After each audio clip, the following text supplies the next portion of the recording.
Hello guys, so welcome to our YouTube channel once again. तो आज हम standard 9 science का chapter 2 is matter around us pure का part 2 देखने वाले हैं। तो कल हमने क्या क्या पढ़ा था वो एक बार रिवाइज कर लेते हैं। हमने मिक्सचर पढ़ा था, फिर उसके बाद टाइप्स ऑफ मिक्सचर। तो टाइप्स ऑफ मिक्सचर में homogeneous mixture and heterogeneous mixture. फिर उसके बाद सॉल्यूशन। सॉल्यूशन एक होमोजीनियस मिक्सचर है जो सॉल्यूट और सॉल्वेंट को मिला के बनता है।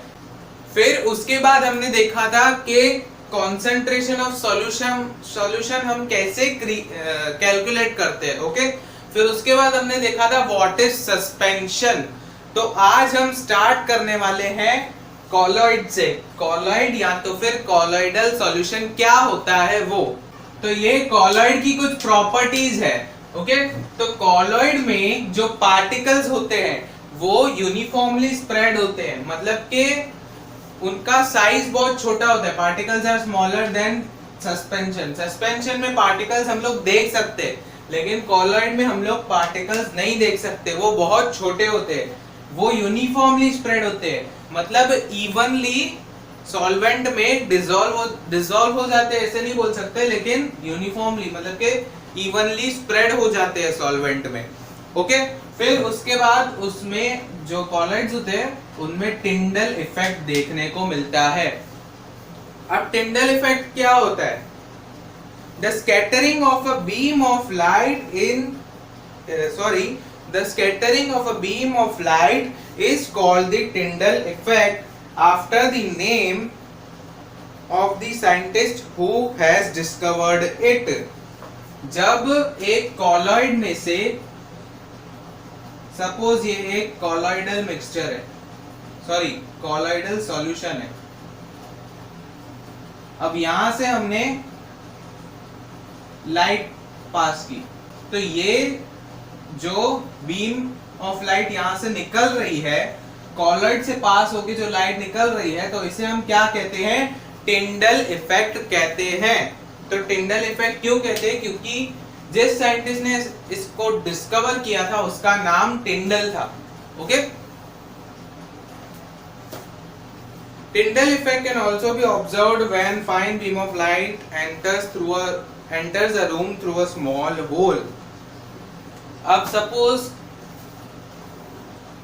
जैसे छोटे छोटे घर होते हैं, या आप समझ सकते हो जिनके घर में ऊपर छत पतरे की बनी हुई होती है, तो कभी कभी क्या होता है, छत में कभी कभी होल होता है, तो वहां से एकदम फुल अंधेरे में जब वो वहां से थोड़ी सी लाइट पास होती है, तो उसमें जो हमें पार्टिकल्स दिखते हैं और ये सब दिखता है, तो उसे हम क्या कहते हैं?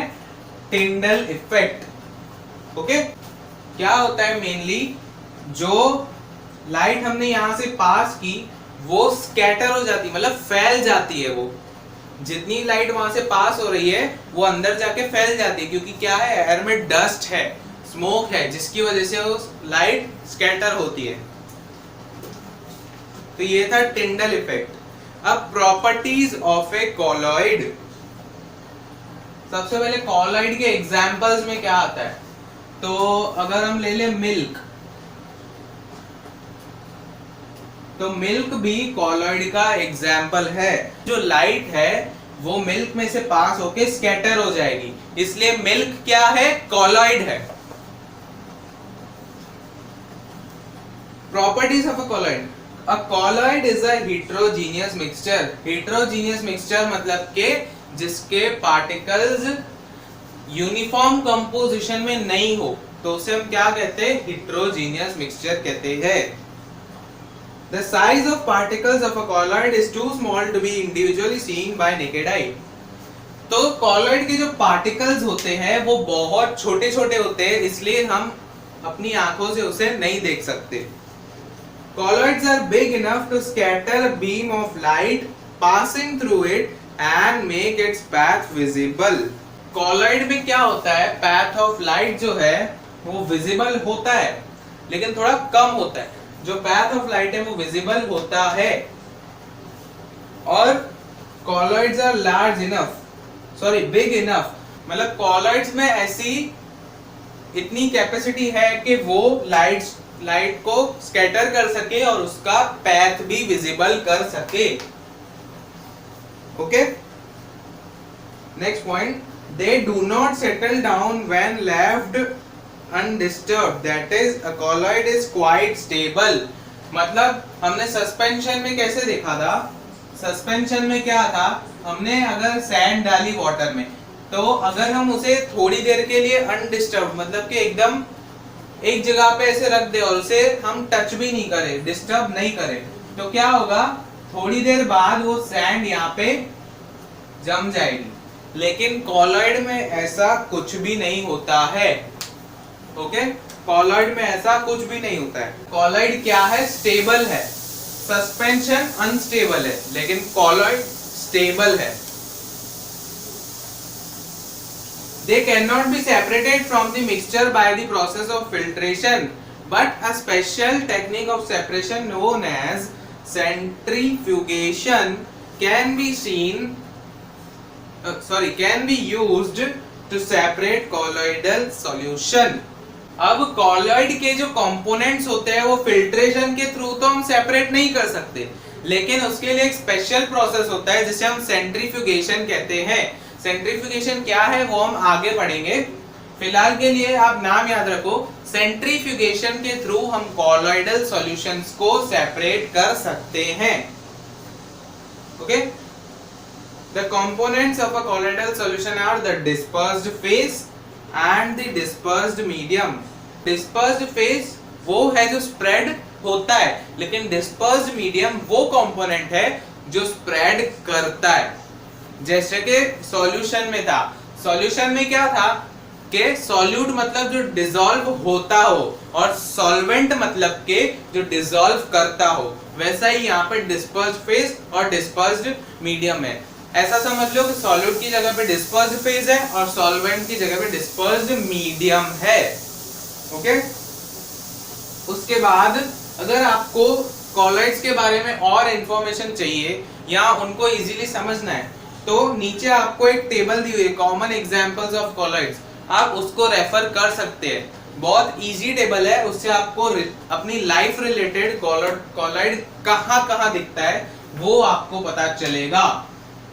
तो गाइस अब हम पढ़ने वाले हैं separating the components of a mixture. एक मिक्सचर के कंपोनेंट्स को हम सेपरेट कैसे कर सकते हैं। ओके, तो उसमें फर्स्ट है कि इंक में से, ब्लू या ब्लैक कोई भी कलर की इंक में से हम डाई सेपरेट कैसे कर सकते हैं। ओके, तो इसके लिए हम एक एक्सपेरिमेंट करेंगे। क्या करेंगे, एक बीकर लेंगे या कोई भी आप वेसल ले सकते हो। ओके, तो उसको हम हाफ वाटर से भर देंगे, आधा पानी से भर दिया। फिर उसके बाद हम क्या करेंगे, ऊपर एक बाउल रख सकते हैं हम। यहाँ पे वॉच ग्लास रखा हुआ है, वॉच ग्लास भी एक टाइप का वेसल है। ओके, तो यहाँ पे हम एक बाउल रख सकते हैं, उसमें हम क्या करेंगे, थोड़ी सी इंक डालेंगे। इंक डाल के हम वाटर को गैस पे रख देंगे। फायर है नहीं लेकिन ठीक है। तो अब हमने क्या किया, इसे हीट प्रोवाइड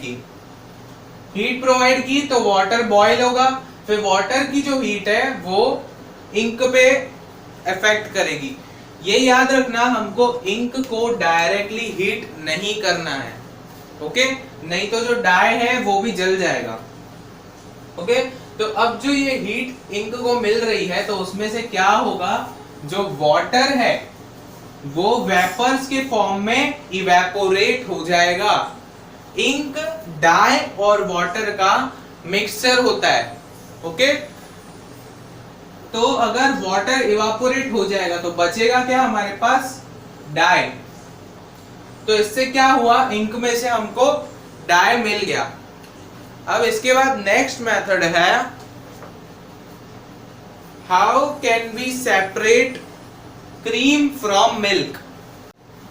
तो अब हम मिल्क में से क्रीम को सेपरेट कैसे कर सकते हैं वो देखते हैं। Okay, nowadays we get full cream, toned and double toned varieties of milk packed in a polypacks or tetrapacks in the market. These varieties of milk contain different amounts of fat.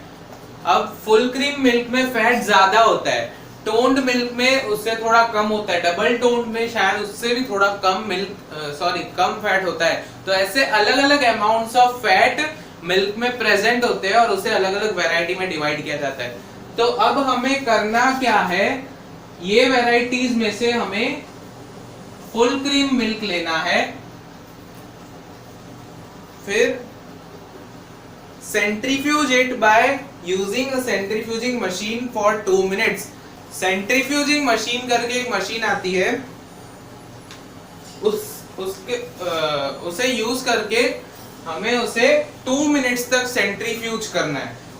अब centrifuge क्या होता है वो हम देखेंगे।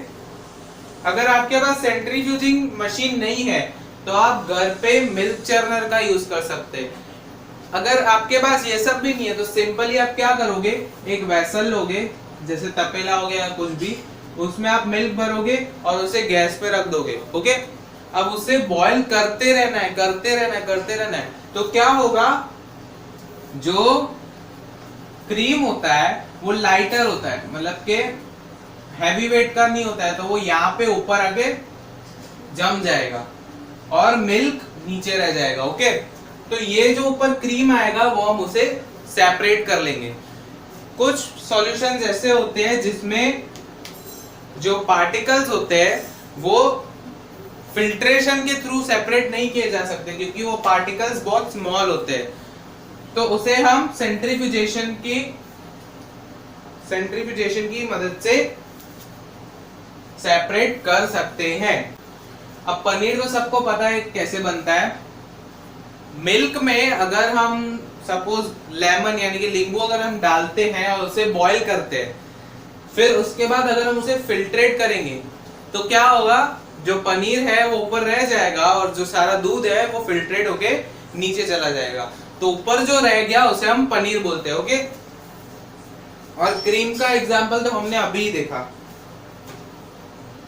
Sometimes the solid particles in a liquid are very small and pass through a filter paper. जब हम filtration process किसी सॉल्यूशन से करते हैं तो कुछ सॉल्यूशंस ऐसे होते हैं जिसमें पार्टिकल्स बहुत स्मॉल होते हैं, और जो हम टूल यूज कर रहे हैं फिल्ट्रेशन के लिए, फिल्टर पेपर है या छन्नी है, जो भी है, तो क्या होता है वो छोटे छोटे पार्टिकल्स उसमें से पास हो जाते हैं। तो फिल्ट्रेशन करने का तो कोई मतलब ही नहीं हुआ ना। Okay, for such particles the filtration technique cannot be used for separation. Such mixtures can be separated by centrifugation. Centrifugation जैसे हमने पढ़ा, हीट कर करके जो लाइटर पार्टिकल्स होते हैं वो ऊपर आ जाते हैं और जो हैवियर पार्टिकल्स होते हैं वो नीचे रह जाते हैं। ओके, अब इसकी एप्लीकेशंस देख लेते हैं। Used in diagnostic laboratories for blood and urine test. Blood test और यूरिन टेस्ट होता है, वहां पे भी ये टेक्निक्स काम आती है। Okay, used in dairies and home to separate butter from cream. आपने कई बार देखा होगा घर में कि क्रीम जो होता है उसे हम मिक्स करते रहते हैं, फिर लास्ट में बटर सेपरेट हो जाता है और मिल्क सेपरेट हो जाता है। तो क्या करना होता है, इसमें हीट तो करना होता है, लेकिन हीट करने के बाद उसे हम स्टर करते रहेंगे तो हमें जो पार्टिकल्स यानी कि जो सब्सटेंस हमको अलग चाहिए वो हमें मिल जाएगा। ओके, तो वैसे ही क्रीम को अगर हम घुमाते रहते हैं तो बटर और उसमें जो मिल्क प्रेजेंट है वो अलग हो जाता है। Okay, used in washing machines to squeeze out water from wet clothes. Washing machines में आपने देखा होगा स्पिन टब एक सेपरेटली दिया होता है, उसमें कपड़े डाल के अगर आप स्पिन करते रहे तो क्या होगा, जो वाटर है वो अलग होके बह जाएगा और कपड़े सूखे वहां पे बच जाएंगे। ओके, तो वहां पे भी ये यूज होता है। इसके बाद हम पढ़ेंगे how can we separate a mixture of two immiscible liquids. तो इमिसिबल लिक्विड्स मतलब के दो ऐसे लिक्विड्स जो कभी मिक्स होते ही नहीं हो। जैसे कि एग्जांपल ले लो ऑयल और वाटर, क्योंकि वाटर पे ऑयल फ्लोट करने लगता है। कभी आपको ट्राई करना हो तो करके देख सकते हो, वाटर के सरफेस पे जो ऑयल है वो फ्लोट करने लगता है, वो मिक्स नहीं होता है। वैसे ही केरोसिन और वाटर। ओके, अब यहाँ पे एक एक्टिविटी दी हुई है, let us try to separate kerosene oil from water using a separating funnel.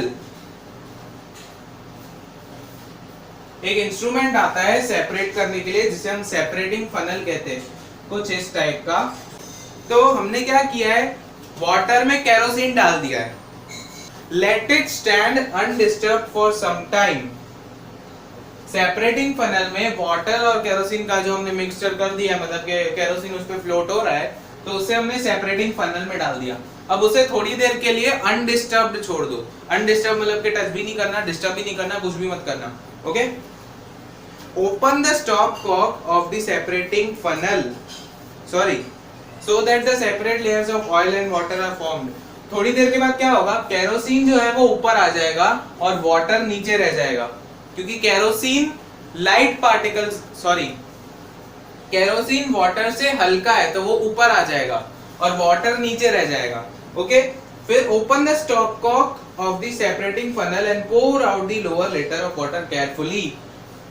अब यहां से स्टॉप कॉक है, ये जो है इसे हम स्टॉप कॉक कहते हैं। ओके, इसे खोलना है तो क्या होगा, धीरे धीरे जो वाटर है वो बाहर निकलेगा। अब इस लेयर तक हमको वाटर को खाली करना है और ये ध्यान रखना है कि केरोसिन उसके साथ खाली नहीं हो।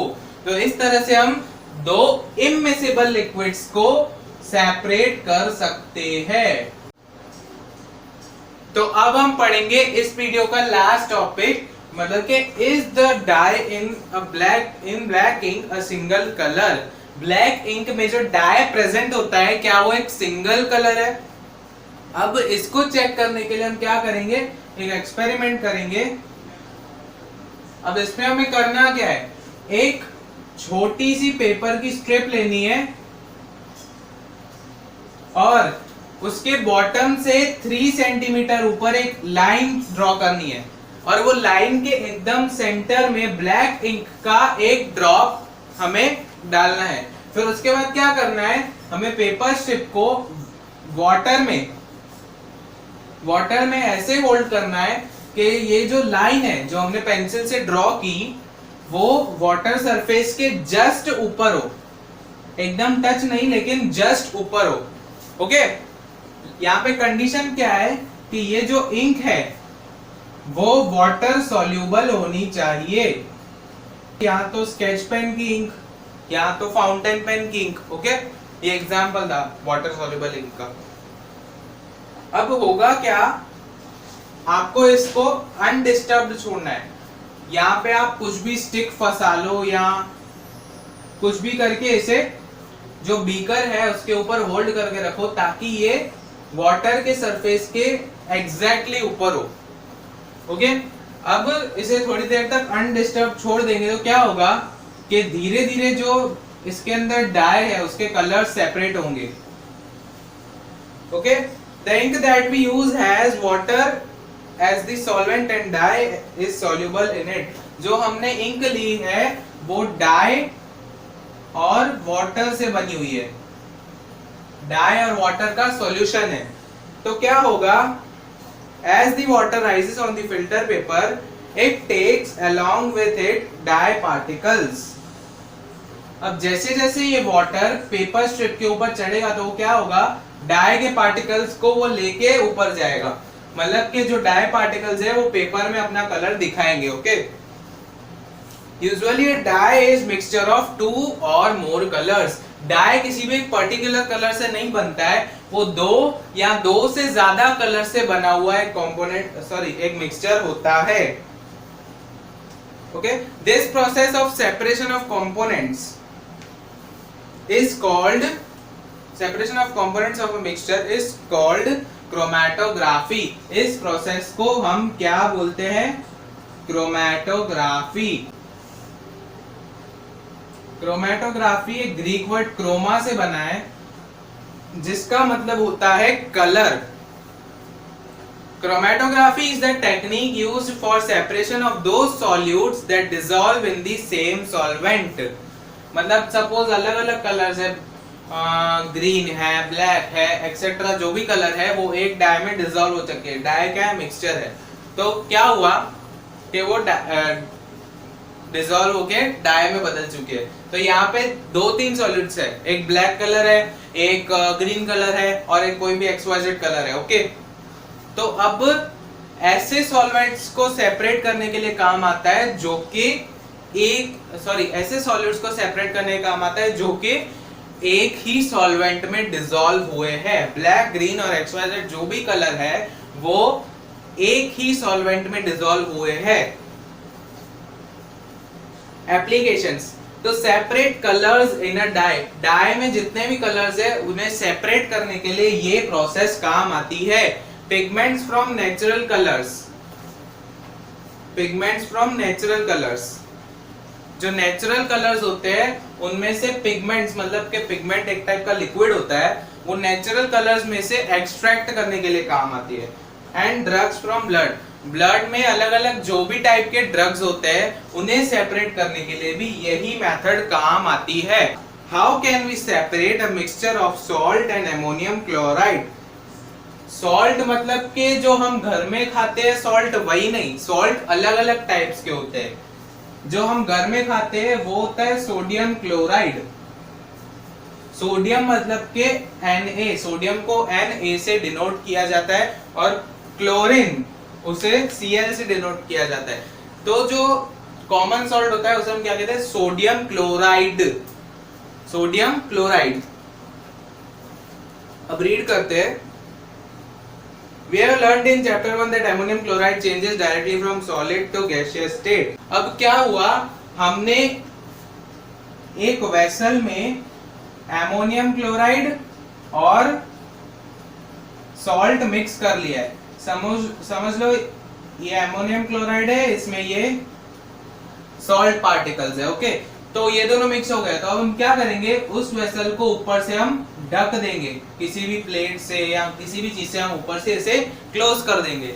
फिर हम इसे हीट करेंगे। हीट करने से क्या होगा, एमोनियम क्लोराइड डायरेक्टली सब्लाइम हो जाता है, मतलब कि वो सब्लिमेशन दिखाता है, डायरेक्टली सॉलिड में से गैस में कन्वर्ट हो जाता है, फिर गैस में से सॉलिड में कन्वर्ट हो जाता है। तो यहाँ पे क्या होगा, जो यहाँ पे एमोनियम क्लोराइड है वो गैस में कन्वर्ट हो जाएगा हीट की वजह से, और अब ऊपर से एस्केप होने के लिए स्पेस नहीं है।